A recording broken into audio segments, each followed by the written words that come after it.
Okay. All right, sweet. So here's our Play-Doh. Okay, raise your hand if we have red, white, blue, and yellow. Who wants red? Well, two people are gonna have each color, so you're gonna have to split that in half. Who wants white? No, that's easy. I want yellow. Wait, is there a problem with getting red? Yeah. So I'll take half the white. Okay. And then you got blue. You want blue? Yellow. And then you guys need to share out each of these. So who you're splitting this in half with? Oh my god. Dude, I haven't played it for so long. And then who are you splitting this up? Yashko, who are Sometimes you it's splitting like this? danger. Wait, who wants to have Yeah, white? who wants the white? You wanted white. Okay, sweet. Here you go. What ball you want? I will take the one that What is am I? purple. Wait, do you don't have to? What is it? The one this side. Does anyone want like? Wait. Oh wait, don't mix them. Don't mix Oh. them. Wait, split it in half, and when Sid and Milo come, you can give that half to them. Also, who needs a knife? Yeah, we can check. Do we Okay, got there's one knife Yeah. over here. All right, there's two knives. Here. Oh my god. Damn. Used to eat. It Yeah. is edible. Yeah. No, it's Wait, I told you that I'm throwing a Yeah, knife. yes. It's still throwing a knife It's at not me. And then Okay. and I would also eat Okay. salt, water, flour. All right. Does everyone have their Play-Doh? Okay, there's going to be an assignment with this Play-Doh actually, but we're gonna get there in a minute. Actually, wait. All right. So, I mean, first let's start with well, we're doing music, dance, and art today. It's like the second to last week of school. It's like chilling out. It's also 420. I don't think any of you are blasted, but I mean, it would have been more fun if you were. But okay, music, dance, art. Who thinks this is interesting? I don't think this is interesting. Only epistemology is interesting. Okay, all right. Icebreakers first. Favorite song? Yes, please. So this is something that has changed a lot throughout my life, but I think now it is settled on this. Yeah, okay, so it's probably other half of the sky. It's like this 31 minutes progressive rock. Oh wow. Yeah. 31 minutes. Yeah. Interesting. Who else? Dasha? So I recently made a playlist of like 2010 Bollywood music that I'm like Ooh. obsessed with. If anyone wants it, I'll be Yes. there. But That's a vibe. there's this one song on there. It's Mudras from Runway. Oh, yeah. That's Okay. like one of my favorite songs of all time. Interesting. I don't remember that one. Yeah, I off used the to top listen of to my her head. even as a kid. Okay, who else? It's so Who else? Who else? Who else? You guys don't have favorite songs? The song of Yeah. life. How What does that perfect mean? is full of What are songs. your words? Yeah? Okay, any other opinions? Any strong opinions? Okay, how about favorite visual art piece? Other than the Mona Lisa. I saw a really cool one in DC over spring break, where it was basically like a sculpture of a lady's face, but with like a really thin veil over it. But like the whole piece was made of marble. Oh, and wow. It blew my mind. I just couldn't figure out how they wanted to do that. Because That's it looks pretty like there's a veil over the sculpture, but it's all marble. Yeah. Any other opinions on favorite art pieces or dance sequences? No. Yes, Oh, yeah, those yes. dance sequences. There's this art piece that like I think it's like 70 kilograms of just candy. Oh wow. And it was a commentary on like basically there's this guy a really long time ago and his like significant other like passed away. Uh-huh. And that candy like represented basically like it was like the healthy weight of the partner basically. Oh my god. And it was like created at a time when like that topic was incredibly censored. But, Uh-huh. no one can censor candy. Oh. So I don't remember what it's called. It's like somewhere in my Instagram saved. But I thought it was just like really cool because it's such a like Like you can't censor candy. There's no way Yeah. to get around that, but it's still like raised awareness for the thing. And it was like an Interesting. act of love. And I just thought that was very cool. Intriguing. John, you have the half blue Play-Doh. That's for you. Sid was also over here, but then he went to get Milo because Milo didn't know where he was. Yeah, that makes sense. Okay, so they'll probably come back at some point. We're doing favorite song or music / dance / art piece. If anyone else has strong opinions. I have this song that hits me in the feels every time. What? It's a very obscure K-pop song called Gangnam Style. Oh yeah, yeah. that one. Every time my heart is no, I can't think of a song. That's fair. That's fair. I feel like everyone is scared to like say some like very like like standard pop culture song that like everyone knows. The thing is, like, if I named a Tamil song or if I named like like an actual like obscure K-pop song, then no one's gonna sing. Mm. So Yeah, so it's like a relatability We problem. should play. Yeah, maybe at the end of class. That's very I actually fair. wanna do that. Milo. wait, we should have a share. Where was he? Where was he? He's in rest. Oh. I mean, to be fair, Okay. good. I'm just saying we should have a share. Oh yeah, yeah. Who else? Okay, they need. Who else is like extra Play-Doh? I did cut I mean, mine. yeah, you, I like, cut does mine. anyone want to like? I mean, there should be like 2 Play-Dohs over here. Yeah, there's So why one. didn't you get enough Play-Doh, bro? Yo, Yeah. okay, here's the Sanchi. thing. I went to Target to get a 12 pack, and then Target was closed for Easter. Bro. So then I had to go to Walgreens, and I paid the same amount for this 4-pack. So I got scammed like 70%. Okay, I think this is enough for icebreakers. Let's jump to the halfway through part. What about the tour? Oh yeah, we can also do a topology lecture using Play-Doh afterwards. Okay, visual art. So this was originally gonna be a halfway point, and I was gonna pass out Play-Doh halfway through. But the task now is that we're gonna go through a lot of visual art things, and like by the end of class, you should have like picked one of these visual art pieces and like made it in Play-Doh. And like 60% of your grade for this class rests on this. You will fail if you don't do this. Yeah, it depends on the quality. I will be judging these with like Hitler art teacher-esque criteria. So no, oh well, I mean the art critic of Hitler, like that level. Like no, his art was pretty decent if you've seen it. Yeah, I found that. No, he was an art So student. you mean the person responsible for like the genocide? Yeah. The ultimate causer. Yeah. He was on the streets in a very anti-Semitic city.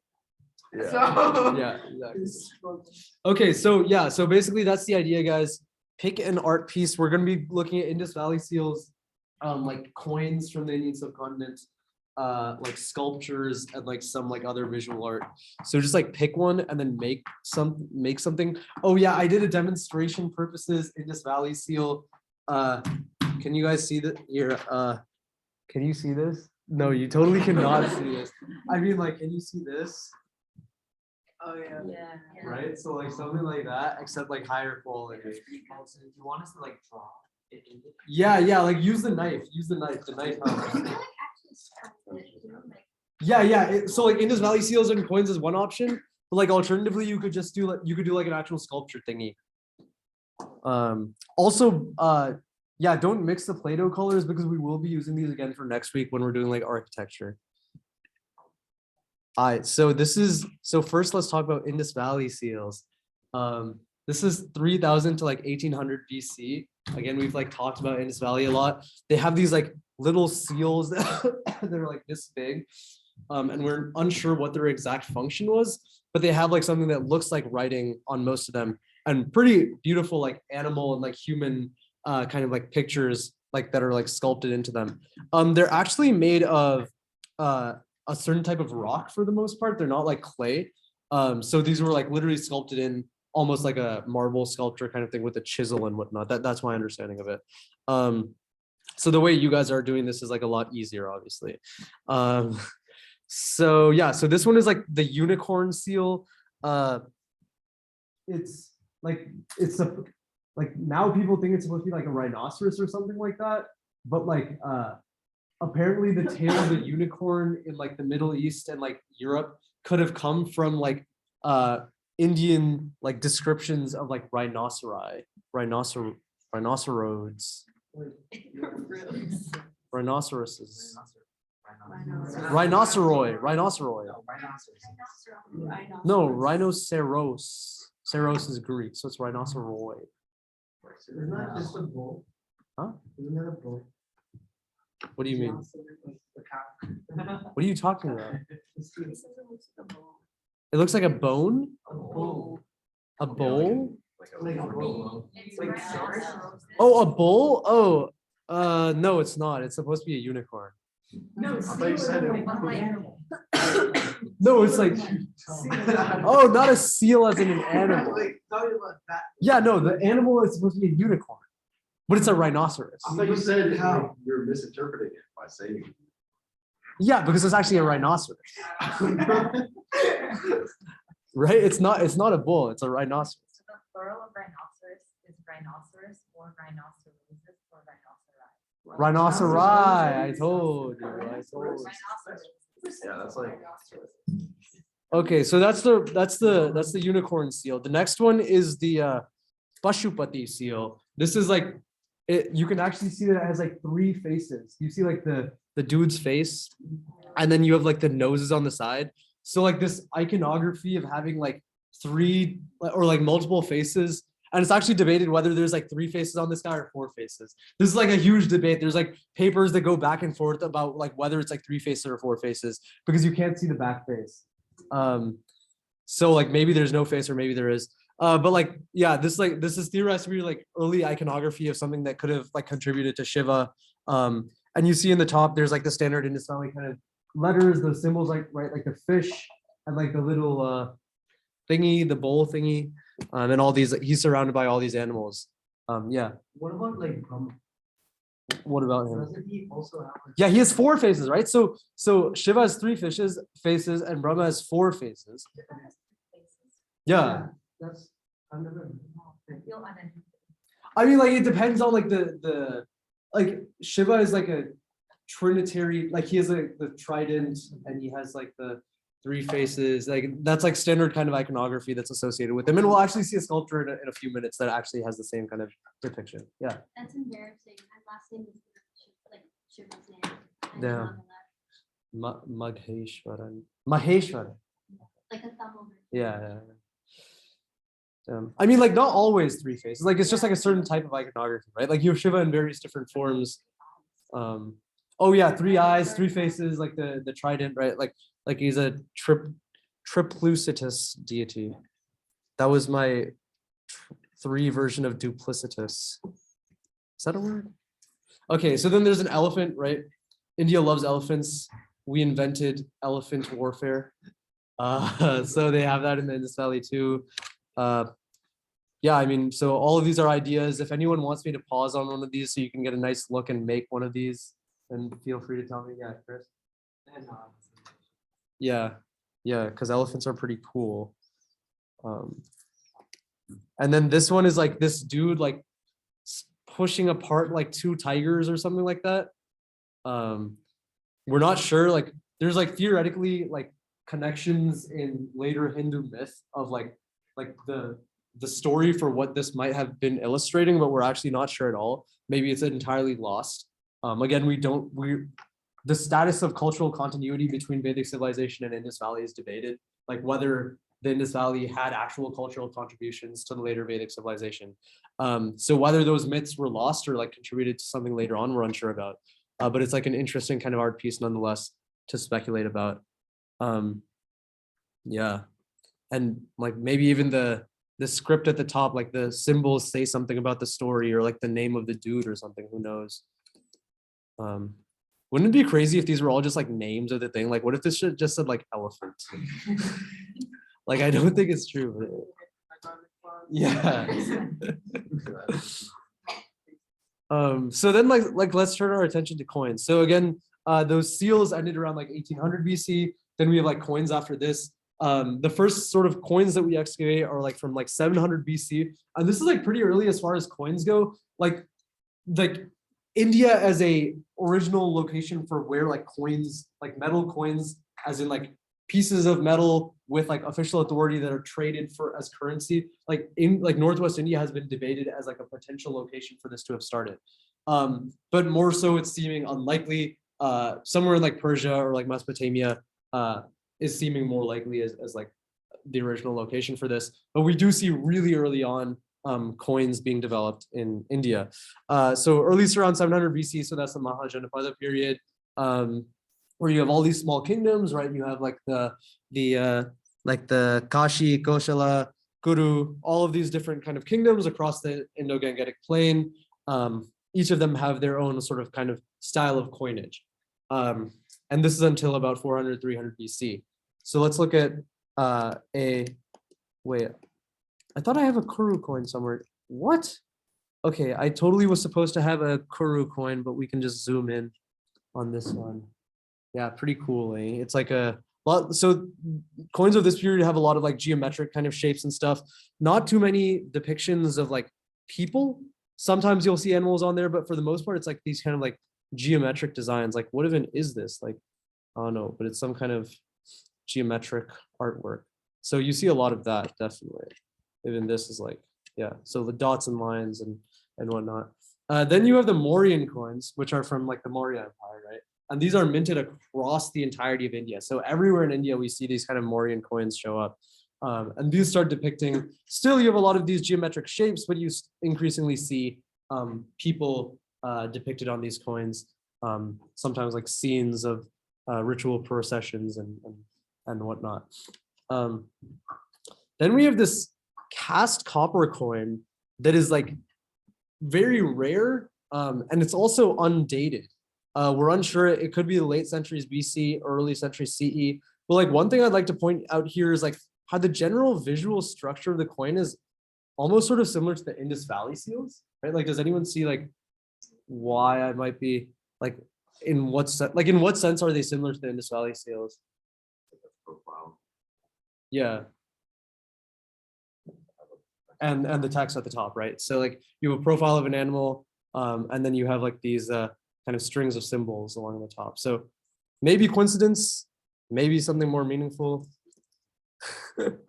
But yeah, interesting. So these are made by casting the copper. So you have like a cast and then you pour the molten copper in there and then it fills it in. Whereas most of these other ones are made by putting the metal down and then having like a press that like stamps it. So they're made in different styles as well.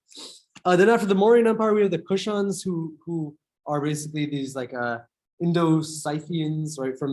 They come from Central Asia and they speak like a Iranic kind of language. And they're also very culturally infused with the Greeks, right? Because at this time, Alexander the Great had conquered Persia and Afghanistan. So you have this kind of cultural syncretism starting around this time, early centuries AD. So you can actually see like what script is that? Like, do you guys see the script on this left coin face? Like, can anyone identify what script that is? No. Though genetically a close guess. Yeah, it is. Huh? No, it is not linear. It is Greek. So like you could theoretically attempt to read this. I don't know. I see like a P, a rho there maybe, and a like an alpha. I don't know. Is that a phi? Yeah. So like these are Greek letters though. And then actually we can read this. All right. So first of all, can I get guesses for who this figure is on the right? Yeah, this is the Buddha. And then can anyone read this text over here? Bodo. So you have beta, Omicron, delta, Omicron, right? So that's like a rendition of Buddha in like some kind of Prakrit language from the northwest of the subcontinent. Yeah, so you have this very kind of interesting fusion during this period in the early centuries AD of Greek, Persian, and Indian culture in the northwest. Yeah. Wait, so where is this? So this is probably like northwest India, like modern Punjab, modern Afghanistan, maybe eastern UP, Haryana. So like here. The handy dandy diamond of India. So Punjab over here, and this is Bangladesh. Is Greek like a line? The Greeks are over here, right? And then you have this dude named Alexander the Great, and he's like, yeah, whoosh. So then you have like a bunch of these Greek satrapies, and the Scythians coming here from Central Asia. They're out here in like what is now Kazakhstan, Uzbekistan, etc. But they speak like a Persianic language, and so like these all intermingle, and then over here in like this region, along like Western Gangetic Plain and like northern Punjab area, as well as of course like Afghanistan and whatnot, you have this intermingling of like Buddhist influence, Greek influence, and this sort of Central Asian Persianic influence or Iranic influence. Yeah. Cool. So now we have the Gupta era coins. Now at this time, you can definitely see a lot more of this stylized people imagery, and it's again in a more kind of classically Indian form. You can see over here, this is definitely more like Greek, especially in this left figure, very Greek inspired vision, like imagery. I'm not a visual art critic, but like, I don't know, I just get like Greek vibes from this. But then with this one, it's like the standard kind of like the, you know, like the, Contrapposto? What does that mean? It's like counterposition. Oh. It's like you're resting your weight on one side. Oh, Like, interesting. like, so David's Michelangelo, and Michelangelo is So like, is that like a feature of like classical, like Indian kind of posturing? Is that what you're saying? I don't think it, I think it usually refers to either Greek or Roman. I don't think it's Yeah, Nataraja. We're gonna get to that. Yeah. But I mean, like the general idea is that like with these apsaras, like these depictions of like Indian like nymphs and kind of like deities, especially the female deities, you very often have this kind of like fluid kind of body posture, and like you definitely see that in these like Gupta coins around 400 AD, and we'll see the same kind of thing in when we look at the other kind of visual styles, that you have this sort of like resurgence of like classical, like indigenous Indian culture as opposed to external influence. Then we have this Chola Empire coin. Sid, can you read this text at the top for us on the top right? Yeah or no? Yeah, bottom right, you can see the la, right? Yeah. So actually the bottom, so exactly. So the bottom script is Devanagari. The top script is like an early version of Tamil script. Oh, Like this. yeah, the last one is the, What the. You have to get the lower one, right? So it doesn't, but the lower one is blue and the last, especially keep that. Oh, that's true. Oh, so then is the last one la? The bottom. No, in the top one too. The last one is probably Chana. Okay, interesting. And Because the that's bottom one in Nagari almost looks like tala. Also like it's the smaller thing is big square. Huh. It could also be a square. Yeah. I don't know. It's definitely hard to say. And obviously like the scripts change so much over time. Like there's letters in like medieval scripts that look the exact same as letters in like modern scripts, but they're like completely different characters. So it's like hard to like parse this kind of stuff. What was Devanagari like? Nagari was used pretty widely for like Sanskrit literature, especially in Tamil. In Tamil Brahmi, you don't have Sanskrit letters, right? Like to write like ka and ga, for example, like Tamil doesn't indigenously have those letters. So like Nagari was often used, though not always. There's Sanskritic variants of Tamil Brahmi that are also used, but Nagari was used pretty widely. Yeah. Maybe this is also a coin from like one of the more northerly provinces of the Chola Empire during this time. They went up to like over here and then I think, right? So like you can use something from over here. So you maybe get more yeah, the culling does. Modern Odia though actually uses a South Brahmi script, not North Brahmi script, interestingly. So then on the left side, this is actually a, can anyone tell what these are? There are, yes, how many fish are there? Yes, there are 2 fish. And then what's to the left of that? 2 fish, right? Huh? The Chola flag have 2 fish. Yeah, maybe. I didn't know they had a flag. Because there's like the whole Princess Filipino legend. In Korea, they had 2 fish as well. Oh, interesting. Yeah. I did not know about that. What about to the left of it? Can you guys see what that animal is? To the left of the thing? It is not a sea lion. Actually, it hella looks like a sea lion now that you say that. It is supposed to just be a lion, actually, but it does sort of look like a mouse. It does actually look a lot like a sea lion. But yeah, so it's supposed to be a lion and 2 fish, which is apparently traditional like Chola Empire kind of iconography. Yeah, so this is from 900 AD. And I think we also have like finds of these same coins in, like Southeast Asia, like the regions where the Chola Empire had a lot of like colonial outposts and trade with. Cool. Now let's look at sculpture. Well, did anyone decide to do any of the coins or seals for their visual? Raise your hand if you decided to do a coin or seal. Okay, cool. So is everyone else doing like sculpture then? Or like something else? Yeah, so yeah, make this or you fail the class. Beast. Okay.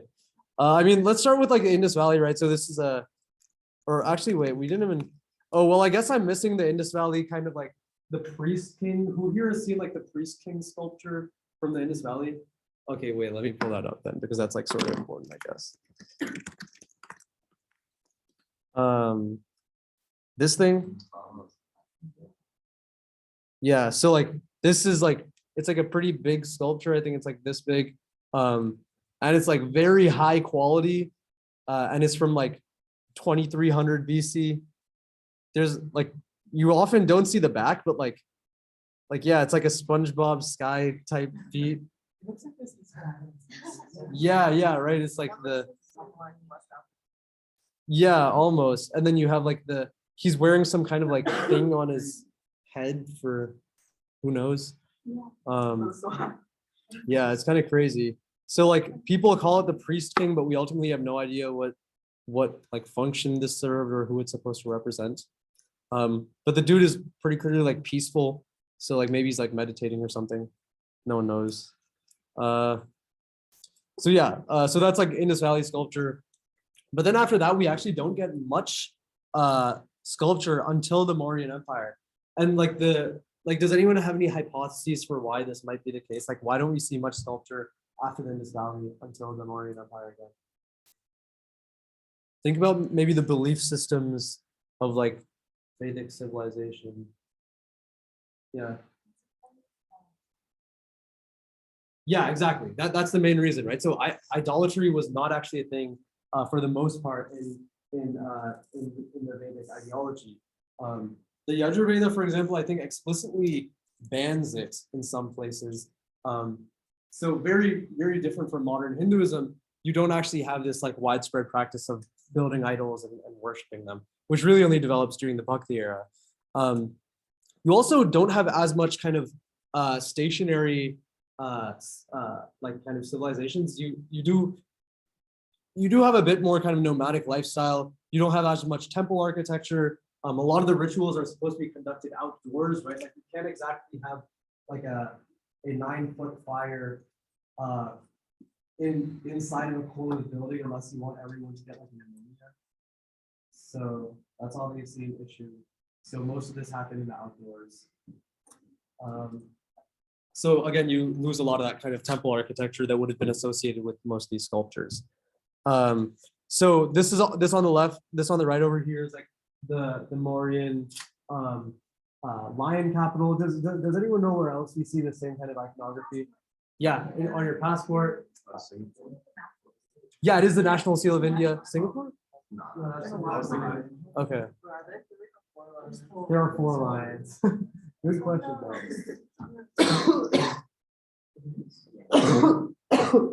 So in a sense, like you can see that like modern India, like the Indian nation is like, the Indian government has Oh, wait. Oh, is this the? There's deeper lines. Okay, look at this. Look at this. Is that the new one? Yeah, it's almost. Can you guys see that in the camera? Yeah, so it's like, it's like the official seal of, yeah. So definitely pretty like India as a like the government has at least when it started very actively took a kind of nation building role of pulling imagery from India's past, from like the last time that India had a like basically an entire unification under like native rule, the Mauryan Empire, and pulling that kind of imagery and using it to reconstruct a kind of Indian like national identity. You also see where do you see this kind of thingy over here? Yeah, this is literally on the flag of India. 24. Yeah. Theoretically the 24 hours of the day, but I think it's like supposed to be something else. Huh? Oh yeah, chakra. I mean like yeah. No. Yeah, Ashoka chakra is like a different thing. Like I mean, no, this is supposed to be the Ashoka chakra. It's not like the chakra of Vishnu where it goes and like cuts people's heads off. That's like a different thing. Usually the way that's depicted is like a, yeah, it's like, it's actually like a weapon. Like they did use this in like medieval warfare. A discus, yeah. But yeah, okay. So then let's go to some other Mauryan sculpture. This on the left is like another part of like, it's some Pataliputra like capital that's like on some kind of pillar. And then this on the right is a Yakshi. You can see the kind of like ratios that they enjoyed. It's kind of wild, like no, like not even that, just like look at like the waist to hip ratio. Like it's sort of like the kind of like beauty standard, like it tells you a lot about the sort of beauty standards present during. Huh? The what? The shape of the two. Oh yeah, they always do, right? Like the whole, basically, it's pretty wild. But yeah, I mean, yeah, but it's also like really beautiful just from like an artistic point of view, right? Like, but like for the period, like 200 BC, bro. Like, it's like I don't know, it's pretty wild. Also, I wonder almost like the facial features, like I don't know, you don't really see. Maybe it's like an artistic generalization, but it's like sort of different from like what I'd expect the facial features of like a Mauryan Empire civilian to be. I don't know. I don't know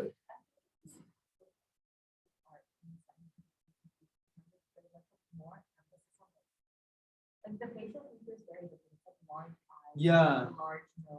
Yeah. Like everything is just large. Larger, yeah. But this one, it's a lot more subtle, right? Even the eyes seem a lot like smaller compared to what like Indian art and like the beauty standard was like more recently later on.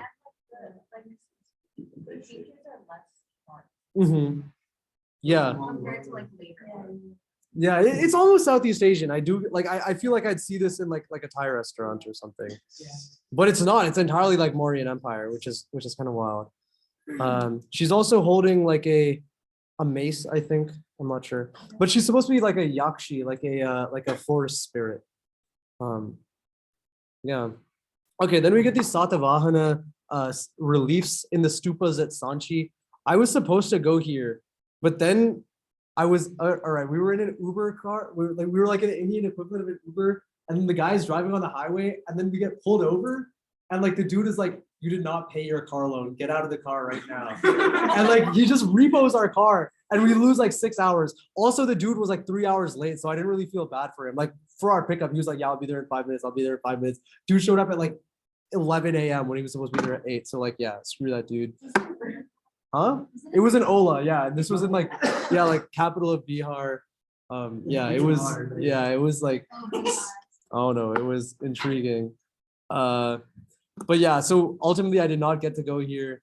But yeah, it's like really beautiful. So this is actually all supposed to be depictions of events from like the Buddha's life.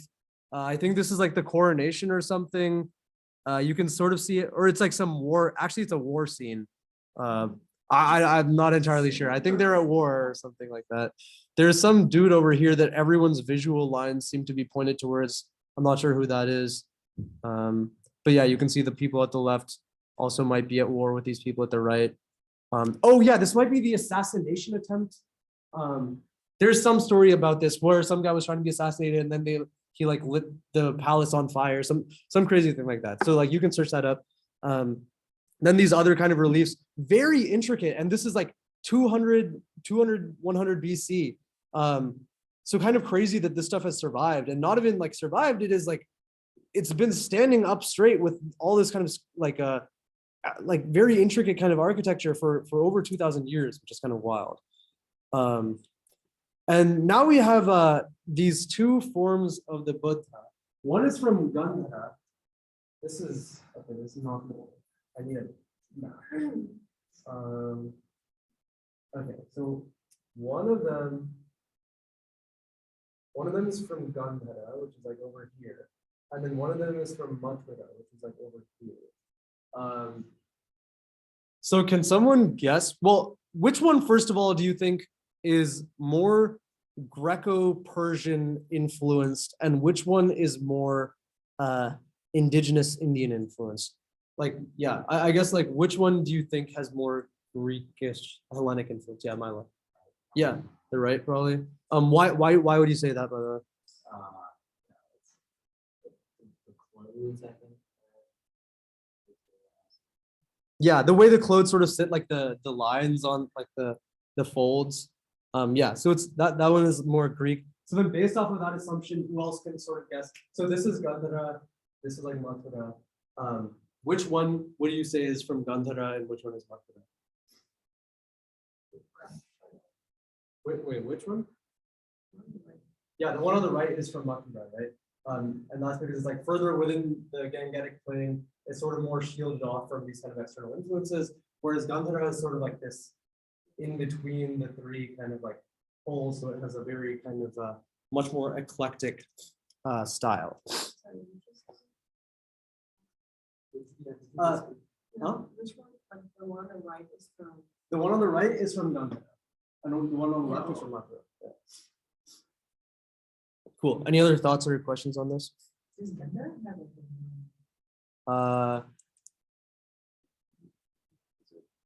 The Gandharas were actually the sort of like the musicians of the gods. Yeah, the musicians of the deities. Yeah.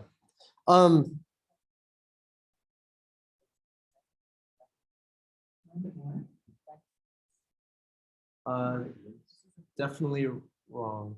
Oh, wait, land of fragrance? Yeah. Oh, yeah, totally. It says gun or gun means pregnant. Yeah. Fire means land. No, that's in Hindi. I mean, in Sanskrit, gandha means like fragrance. So like Gandhi actually means the one who brings, like he's a perfume seller. Like his family is like perfume sellers. Oh, I can't think of like. Interesting.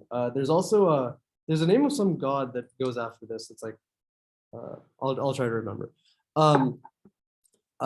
But yeah, okay, cool. So any other thoughts? Oh yeah, these are also from the Kushan Empire era. So this is like after the Mauryan Empire. Once you have the Kushans move in from Central Asia, you again have this kind of like this is where Buddhism really reaches its climax in India. Cool. Now under the Gupta Empire, as we saw earlier, right, the Gupta Empire sort of reasserts, or during the Gupta Empire period, you see a reassertion of sort of like Hindu, or like traditional, like Hindu in the modern sense, iconography. Again, very different from kind of like Vedic ideology. You have the rise of like Shiva and Vishnu, which come to dominate like modern belief systems as well, like originating during the Gupta era. And you don't really see Indra and Agni and whatnot as much. But yeah, Shiva and Vishnu are big during this period. And like Buddhism sort of like loses out a lot on its footing, but though it still does exist to a bit. Which one here is Shiva and which one is Vishnu? Any guesses and why? Yeah, Vishnu's on the right. Why might you say that? Yeah, he's like this is like traditional kind of Vishnu and Vaikuntha imagery, right? Like he's like in his like celestial paradise with his like his like servants and like the snake hood thing. Yeah. So and then why would you say the one on the left is Shiva? Yeah, here are the three faces. He's sort of more intimidating, I guess. Yeah, yeah. I mean, both of them are sort of in a meditative state, right? But I guess here you do have more of like the kind of, yeah, I wouldn't say angry, but yeah, I mean, you do get Shiva vibes for sure. I don't know how else to put it. Yeah, so then this is actually a cave. Oh, also look at the size of this thing. Like this thing is huge. So like people are like really small and like they're like right up against it. Like the sculpture is like a foot behind them maybe. So like this thing is like big. And all of this is in a cave. This is in the Elephanta caves in like modern Maharashtra. So they literally like went into this cave with their like chisels and stuff and like carved this out of the rock. We'll look at more like cave architecture next week, but pretty crazy stuff. Then we have some other Gupta era kind of sculptures that are not like cave sculpture, like not cave. I don't know what the word is, but they're not chiseled out of caves. They're more like rock or marble kind of things. You have Krishna on the left, slaying some kind of boar demon, and then on the right you have. Oh, and also like early on, Krishna was much more venerated in like the Krishna as like a child form. Like Krishna has always been, or historically has more so been like a child deity, right? And then you have Buddha on the right. Again, now some of the Greek influence has been maintained. Like you can sort of see like a bit of Greek influence in there, but for the most part, you see, I don't know, you see a return to like traditional kind of Indian forms for the most part, and also the rise of basically the artistic continuity with today, right? Like you have the sort of like matted hair depiction, the long ears, very similar to what we see in like modern kind of Indian depictions of the Buddha. Cool. Also, there's actually inscriptions somewhere here. I forget where the inscriptions are, but there's Brahmi inscriptions somewhere here. There's supposed to be. But yeah. Cool. All right. Whoops. All right. So now we have the Chola Empire finally, this like 800, 900, 1000 AD. And on the left, or actually, I'll let you guess again, which one? So Nataraja is like a form of Shiva, right? The Lord of the Dance. And the other one is going to be Vishnu. Which one is Nataraja and which one is Vishnu? This is a pretty easy one. Thoughts? Yeah, you do have Vishnu on the right. Yeah. Oh yeah, yeah. Yeah, Vishnu's on the right. Why might you say Nataraja is the one on the left? Yeah, that's like literally the exact pose. Yeah. Yeah. Exactly, right? The main thing is like he's in this sort of like dance pose with his damaru, especially, right? This little drum thing in his hand. Very traditional kind of Nataraja iconography. And he's surrounded by this like ring of fire. Yeah, cool. So this is, I think that's it for the visual art section. Who has made good progress on the Play-Doh stuff? Yeah. Oh wow. Who else is like finished? Who else? Who did not settle on an idea, or like has not like actually started? Milo, huh? Oh. Okay. Does anyone want to? What do you mean? Yeah, this is like 60% of your grades. Yeah, like you will fail. No. In fact, asking that, I've already dropped 10% of your grade. Okay, wait. So, all right, Milo and Yashika, please choose. Do you want me to go back to one that you can like take a picture or something? Okay, you're gonna do this one, Milo. Which one are you gonna do? The what? Wait, which one? The left? Yes. You both are gonna do. Huh? Oh no, you can do it if you want. I think you're just like overestimating your ability. Okay, okay.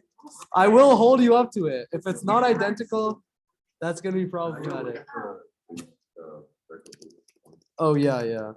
Let's go back to that. This one? Yeah. Yeah. Do you want to do that one? Yeah. Sure. Make sure you get like the Buddha in Greek script. That's sort of the killer feature. How much evidence is there for like extinct animals on ancient planets? Oh, like you think unicorns might have actually existed and like the Indus Valley just like kept them secret? or like kill them All all. I'm saying is that unicorns seem a lot more likely to me if I didn't know the animals that exist. That's like facts. A giraffe. Yeah, that's- that's You know, like, facts. the narwhals exist. That's so much crazier than a unicorn. There's Yeah. a ton of animals that look like a horse that have horns. That have horns, Narwhals yeah. make no sense. Yeah. Since today was music project, Wolves that live in the wild. Huh? since today was music project. Wow. Oh wow. Wait, so you didn't pick one of these? No. Damn, Yeah. failed. No, you're good. You're good. You're good. You're good. You're good. I should, but I don't want to. We'll do it at the end of class. We collectively as a class will go around to like each one as a demonstration. Okay, sweet. All right, so now let's how much time do we have? Oh god. All right, yeah, music and dance. Okay, cool. So now we'll just talk about like music and dance as well real quick. We'll start with like the Vedic origins of Indian music. So like there's sort of two components, two sort of sides to music in general, right? You have, like rhythm and melody.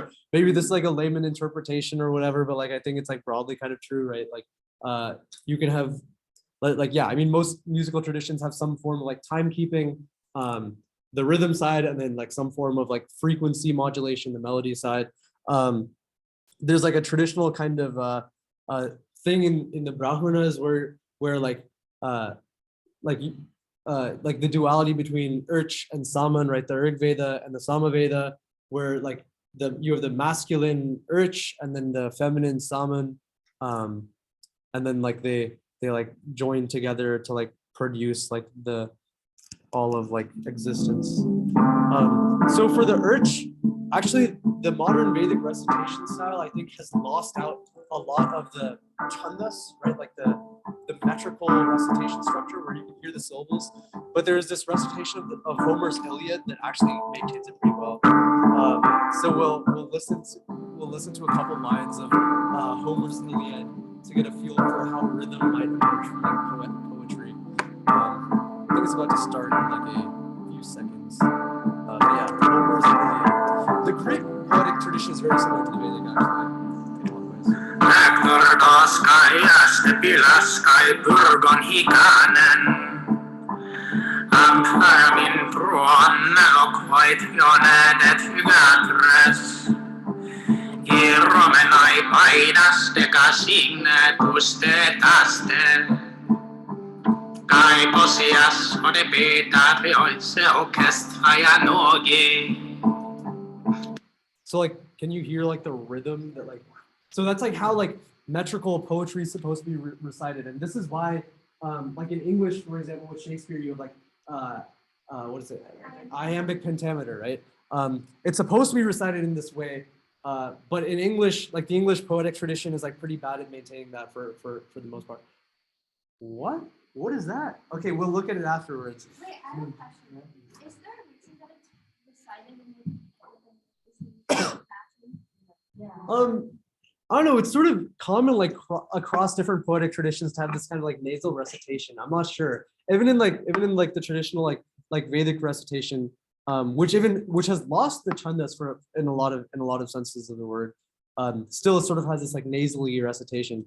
But yeah, yeah, exactly. It's very nasally.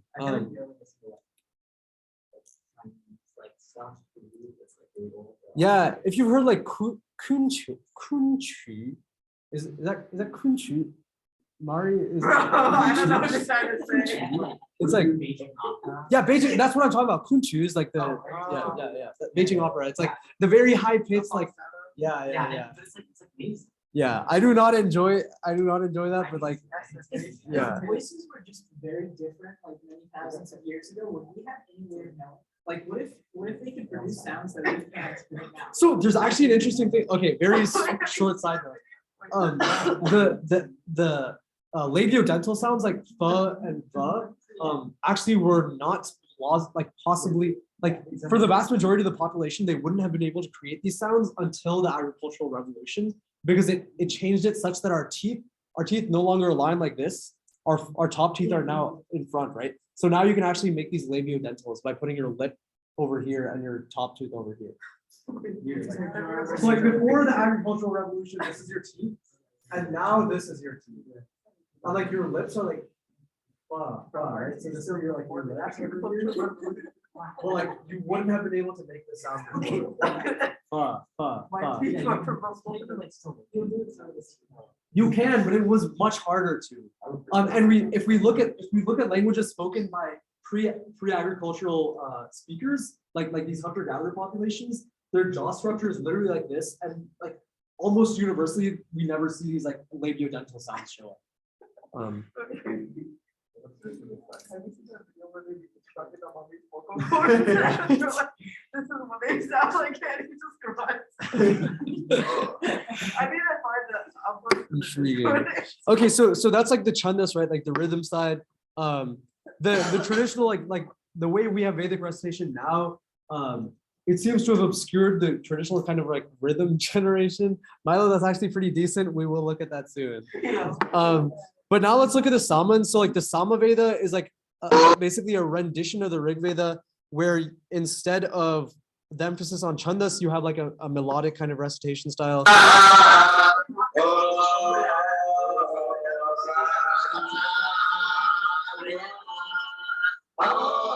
they're like pretty bad at singing. You can sort of feel like part of these, so in the Samaveda, they actually have like parts where they just go like ho ho ho ho ho ho. I don't know what it's for, but like it sounds pretty decent. Like when you hear it enough times, it's like, damn, that's bars. But like I don't know. So they have this like it's actually pentatonic. It's a pentatonic scale that we use. So I mean that goes back to this idea that like they have melody, but they don't have the rhythm. Like the rhythm isn't as big of a deal, right? So they sort of just like construct the melody. They throw in additional words. They throw in like fake words, basically wherever it's needed to like make the melody sound good.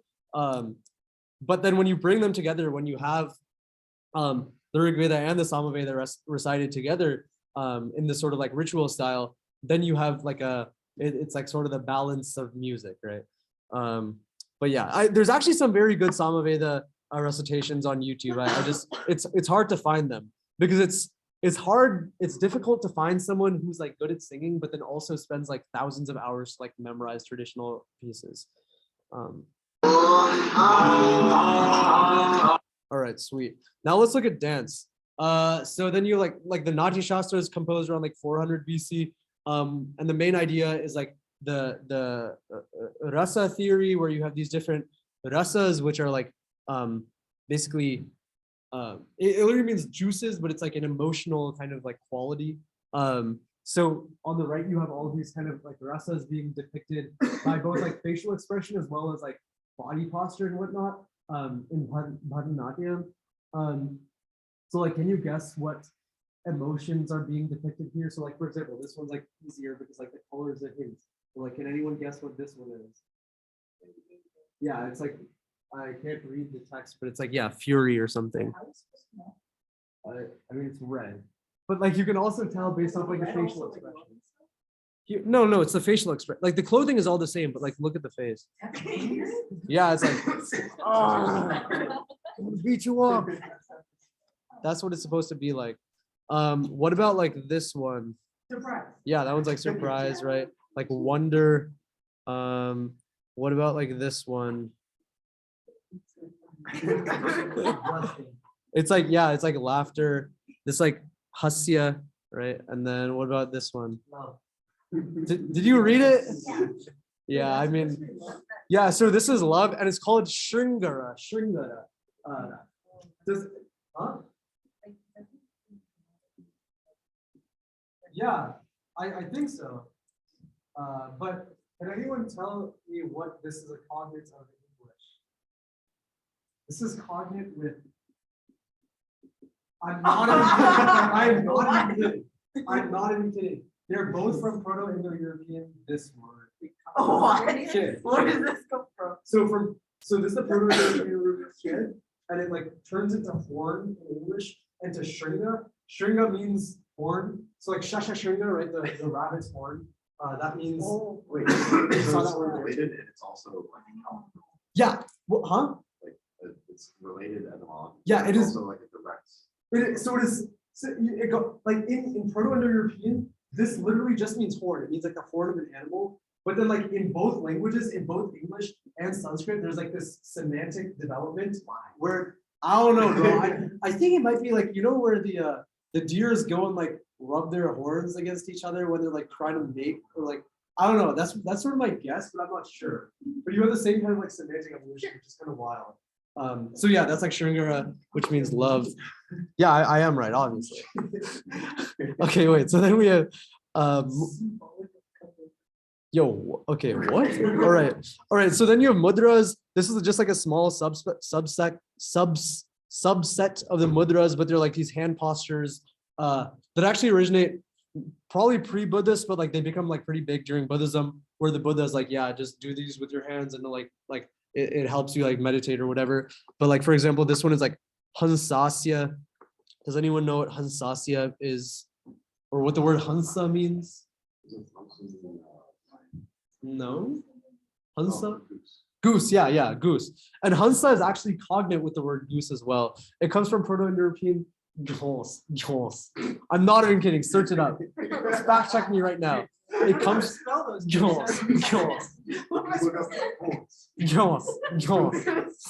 So they both come from that. So yeah, this is supposed to be like a goose's like eye or something. I'm not sure. And then Sarpa Shirsha, does anyone know what that means? Yeah, the snake's head. Sarpa Shirsha. Shirsha is cognate with Hindi Sir, right? Sir means like head. Sarpa is cognate with serpent. Yeah, exactly. So it's like the snake's head. Yeah, cool. So this is like some kind of standard Natya Shastra stuff. And then music formalization, you have like around, so we don't actually have too much clear evidence about what the sort of vocal style was between the Vedic period, like 400 BC, once the Samaveda was like very formalized and whatnot, and the divergence of Hindustani and Carnatic around 1200 AD. They started diverging mainly because of like Mughal influence in the north, that now you have like this additional like this Iranian Muslim kind of style of music and Central Asian sort of coming in, and that sort of caused Hindustani to diverge, whereas Carnatic is traditionally more like a conservative style of music, more like true to how like native Hindu vocals would have been throughout history. Huh? My icon. MS Lakshmi? Yeah. Yeah, I mean like, Literally my grandma. hey yo. Not actually. Yeah, I mean like, but basically everyone's grandma. I mean like in South India, like every like vocal performance you see is like by her. This is like Hindustani music. The tabla is like a sort of more classical percussion instruments. This dude, was like a ghazal singing, which is like a traditional kind of like Muslim form of singing style. Maybe like songs of love, devotion to Allah. Yeah, it's a lot more. It's almost like the way that these Hindustani singers sing is like a lot more kind of similar. I'm not an Indian classical, so I can't say too much. But like, it sort of seems like sometimes he just makes stuff up as he goes. Whereas almost in Carnatic music, you do have room for like traditional kind of like gamakas, right? Like playing around with the notes, but you have almost like a lot more kind of rigorous structure, it seems. That's at least my interpretation.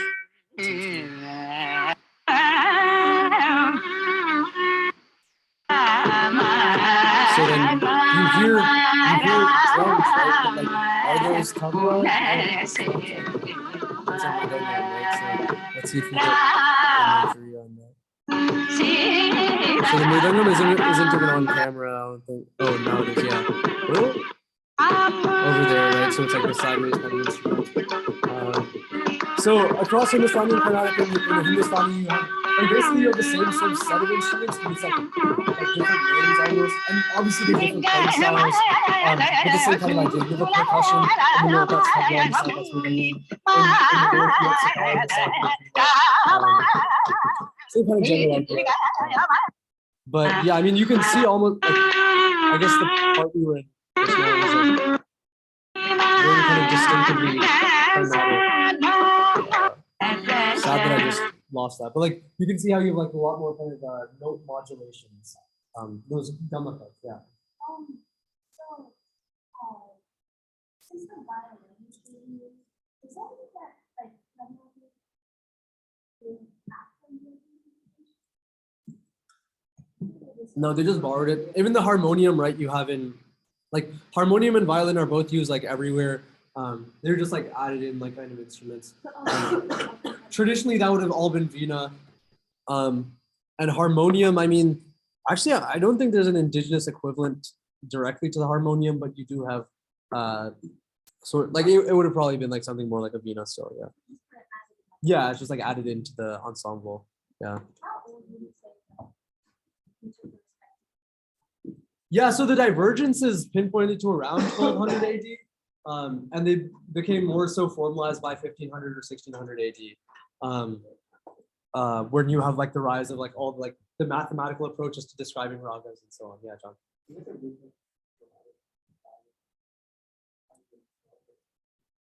Huh? What is this? It's almost like the sound of Oh, it's like you sing slash. or like the packaging? Yeah. I mean, there's like bowls. There's like in tabla you have like bowls, which are like how you like recite like what you're playing. Yeah. But it's like just that. It's like a bunch of people doing that. It sounds like this. Oh, that might be different then. I'm not sure what you're talking about. Interesting. I think that might be our last, or wait. Oh yeah, and then dance formalization in like the late 17, like early modern era, 1700s, 1800s. A lot of the traditional kind of temple dances and Devadasi dances, which are like basically these girls who would like dance for in the temples. You have like, it's like sort of an interesting like high culture, low culture mix, because the British associated them with like prostitution even, but like it's debatable whether that was actually the case or whether they were genuinely just like temple dancers. I think it's sort of just like a Western sort of interpretation of like sexual decency, right? Like traditionally, like India for the most part has been very open to like revealing clothes. Like you saw the Mauryan like sculpture, right? And like the saris and everything would traditionally be like pretty revealing. So it is pretty possible. Like I haven't specifically read into this issue, but like Devadasi is like the British issue with it might have just been like you're like showing too much skin. But yeah, and then like so those kind of like the internal temple dances, which were even more high culture, traditionally done like by like Brahmin priests and whatnot for these like gods, like these idols in like the heart of the temple, much more high culture, as well as the Devadasi dances, which were more in the periphery. Those sort of eventually became formalized into these classical dance forms. There's like 8 ones that are officially recognized, but there's other classical dance forms that are also like formalized in modern India. Most well known is like Bharatanatyam, which my mom and my grandma both teach, and then Kathak, which is over here. I think I actually have a video of my mom dancing Bharatanatyam. So yeah, that's my mom. My mom watches this recording. She's gonna be like, "Oh, Rohan, so nice." Yeah, so it's like, yeah, I mean, Bharatanatyam is a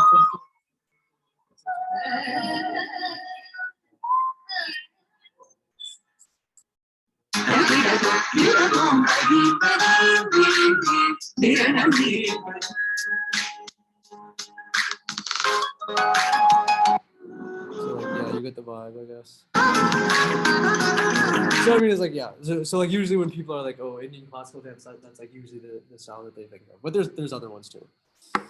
Cool. That's about it in terms of content, I think. Oh wait, there's like a closing question. I don't know. We can. How much time do we have? Honestly, let's just like go around. Does anyone have thoughts on like traditions, changed, survived, died? Maybe from like a mimetic perspective from last week. Any thoughts on like what the biggest kind of changes might have been? Things that you're sad about in terms of traditions that have died, or things you're happy about surviving, or yeah, that's true. Any other thoughts? Yeah. Yeah, but also like indigenously, a lot of like change, right? Like, I guess like the Vedic tradition is very strong in terms of its conservatism, but a lot of the other kind of like folk traditions come and go very easily, right? Like a lot of the kind of like early centuries AD, those sort of cults around specific deities, like the Vrishni heroes, which I think we might have talked about at some point, were like the biggest cult in India in like 300 BC before Buddhism. But then they sort of just disappeared and like no one really knows about them anymore. But all these kind of like popular cults seem to just come and go over time. But like the Vedic tradition, as much as many pieces of it as we have lost, seems to have like survived pretty well for the most part and self-perpetuates quite effectively. So at least from a mimetic standpoint, I think it's a pretty mimetically fit meme flex. Cool. Any other thoughts here or questions or anything? British like demolished like the wrong temples because the statues were too sexual. Yeah, I mean this also happened with general like Muslim ideas about decency as well, right? Like revealing clothes. A lot of like Hindu women nowadays also wear like almost like a hijab kind of thing, like a veil, which is like definitely not traditional practice pre-Islamic influence. Yeah. Like, the tie between like dressing decently and having like a sexual association with it is still like relatively like Western. Yeah, exactly, right. Just because you're showing skin doesn't mean there's like any inherent kind of sexual connotation.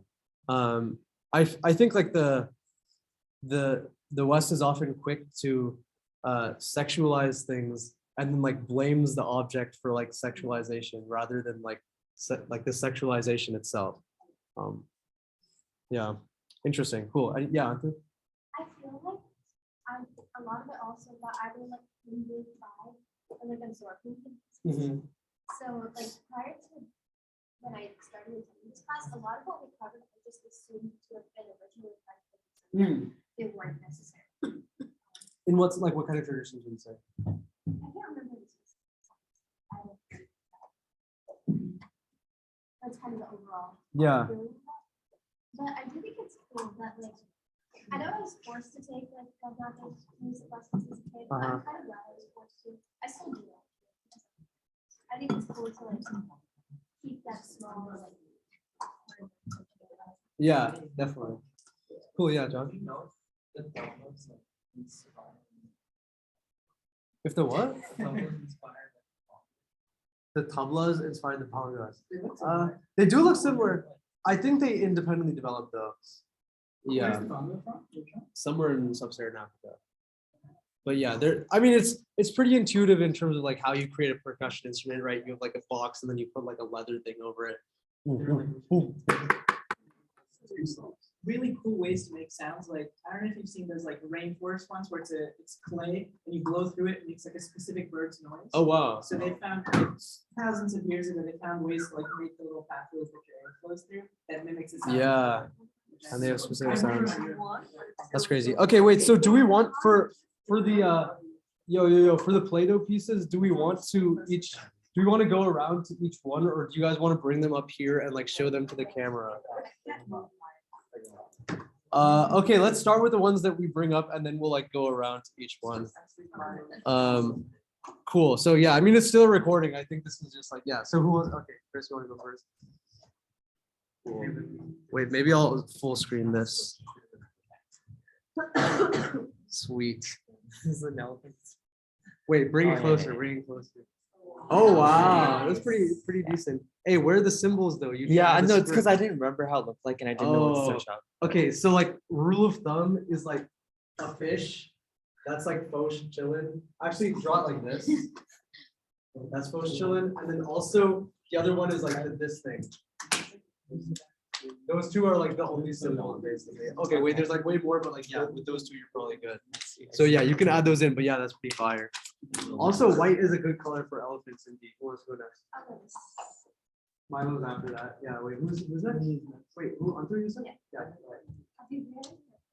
Oh my god. Oh wait. They were sent to basically like bankrupt. Mine is the goddess Saraswati. Oh, damn. I don't know if you can tell, but this is supposed to be a Vina.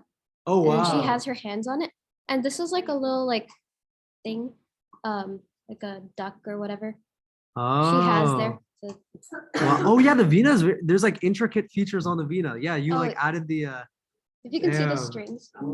That's crazy. I spent the whole period making this. And then she also has like a bote and like the hat. Yeah. Wow. Wow. Okay, who's next? Milo. Milo's next. Can we switch it out? If you want, I mean, like, feel free to take pictures of it and stuff too. I mean, like, but yeah, go ahead if you want. It's not facing the camera, Milo. Face it to the camera. Yo, that's actually pretty decent though. That lady. It's pretty decent. To do Yeah, that in your love it. condition is difficult. It's a difficult task. She's on Wow. a stand. She's got acid since it's in forearms. It's a wait. First of all, it's a male. It's supposed to be a male. Forearms. Yeah, 4 arms is chilling. I think it's supposed to be a male. Yeah, damn. Nataraja, beautiful. Thank you. 11th century AD colorized. Wait, you're telling me that's not just a male? Nataraja is a male. Yeah, or sorry, no. Oh, cool. But the figure looks like. No, it's definitely a male. Oh, it's a male? Yeah, Nataraja. Yo, this guy is really small. Oh wow. Oh, is that Ganesha? Yeah, Damn, that's actually really good too. yeah. Wow, the trunk and everything. See. Sandy, you could put that on your pot. Wait, that's so. Yeah. Yeah. You can have it. No, no, keep it for now. Keep it for now. I already have one. Keep it for now. Okay, yeah. No, It's in- Like, Faced. Here. There's face Oh, one. oh, this like the Phase oh, so this is two. like a 3D rendering of like the Indus And then Valley and then guy. and then I got through a fourth mysterious face. Oh, in the back. He's got a crazy looking hat. Looks like a banana peel. Bro. Yeah. Yeah, nice, nice. 3D model of the Indus Valley. Cool. Who else? Oh, no. Yeah. Who's next? Who's next? Okay. Oh wait, No, Mari. No, this is so impressive. Let's pretend that it's in one piece. This is a lion thing. The line. Oh It's- damn! You actually made it. That's It was so crazy. funny when I was making it because they don't look like lions. That's crazy. Wait, how did you do like the? How did you do the I lines just at the like used a bottom? knife and went pop, pop, pop, pop. Yeah, a simple plastic knife is actually insanely useful. True. Wow, Yeah, that's crazy. that's what I was. I was like, what? Is it 3 faces? or 4 faces? Beautiful. Do you think they had like classes for this kind of stuff back in the day? For like learning it? Yeah. For sure, yeah. But like, do you think it would have been more like a classroom or like an apprenticeship? I think historically most things were like apprenticeships, right? Like working one-on-one with a, How So do they I, wouldn't, like, how do I teach hold you this more? yeah. vertically? Oh wow, wait, so is this one of the coins? Yeah, is this the Kuru coin or? Oh, wait. Oh, yeah, with Yeah, with it Bodo. says Oh, nice, Bodo right nice, there. nice. I was kind of limited because I didn't have a knife. So I Oh, was just using damn. like a pen cap. Okay, that works, that works. Like it's that. Yeah, oh, and you added the things that are around the edge as well, Yeah. the coin stamp. I don't know what Nice. this is, but Yeah, added I that wasn't too. sure what that was. It's like the Jewish thing. Yeah, like a menorah thing. Yeah. Cool, who's next? Who's next? Who, wait, have you gone? No. Go ahead.